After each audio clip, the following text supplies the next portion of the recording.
I'm Kate Berger. I'm a freshman here at Brown University, and I had a posterior spinal fusion in 2002. I had it because I had scoliosis, so it's a curvature of the spine.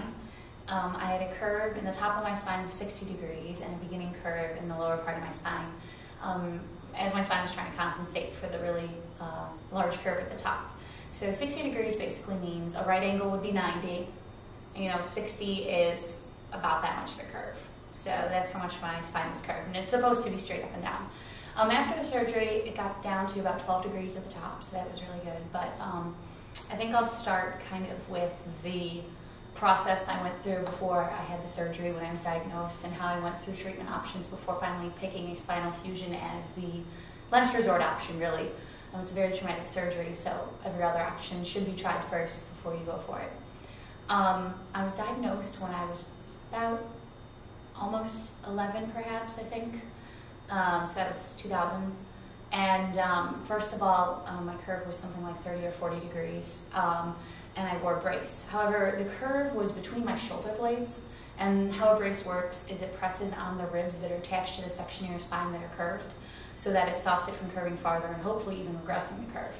However, having the ribs between my shoulder blades meant that it was very difficult to brace. So they tried their best, but after just 7 months wearing the brace and going in for very regular checkups every couple months, my curve exponentially worsened, and they decided in November of 2001 that I should have the surgery done. So we scheduled it for just a couple months later.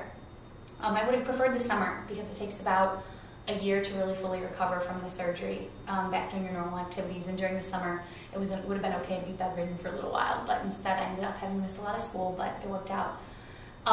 So I had the surgery scheduled, and they fused my spine from T3 to L1, which means the third thoracic vertebrae in your neck, all the way down to the first lumbar vertebrae. However, the lumbar vertebrae are where most of your flexibility is, so it wasn't really a problem in my flexibility afterwards, although the stress of the surgery on my body took a long time to heal. During the surgery, I grew about 1.5 inches. They straightened your spine, and pretty much that was like forcing the rest of my body to compensate. And although I think very extreme growing pains, except I didn't even feel them because the trauma of the surgery itself is making an incision the length of your spine, and basically rearranging all your muscles and bones as you shift in just a couple hours a spine that is curved into a spine that is straight. And what they did is they put bone graft. They used donor bones and they made into a paste to put in between the vertebrae. However, that's not going to harden for 6 months to a year, so in the meantime they put in stainless steel apparatus around the spine to hold it in place. Before you ask, I don't set off metal detectors at airports, which is surprising. You can actually feel the brackets through my skin, but I don't set anything off.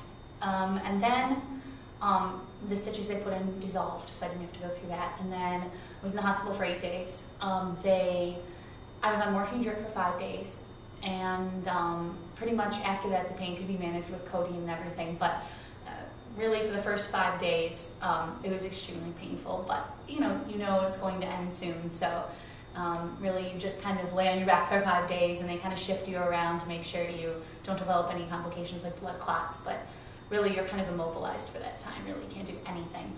But then as soon as I was home, I actually recovered a lot faster than most people because I was determined to make my sports season in the fall, which was 9 months away, not the year they were projecting. So I ended up getting up and walking around and really trying to begin taking care of myself within just a couple weeks. I went back to school in about 5 or 6 weeks.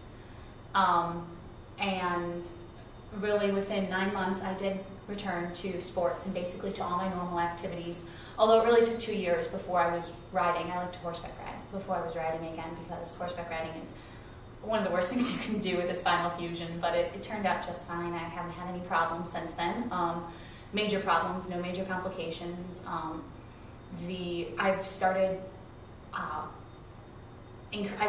right away increasing the time between doctor's visits, and now I only go every few years. I don't have to go at all anymore, pretty much. Just in case I have problems, I might go back. Yeah, and the only residual pain I have now is my back muscles will cramp up occasionally because they were disturbed significantly during the surgery, and I lost a great deal of my muscle mass in the first 8 days because of the side effects of the medication and the pain. I didn't eat. So you lose a lot of your body weight, but it's fairly easy to gain it back, especially because you've grown and your body wants to gain weight after you've grown.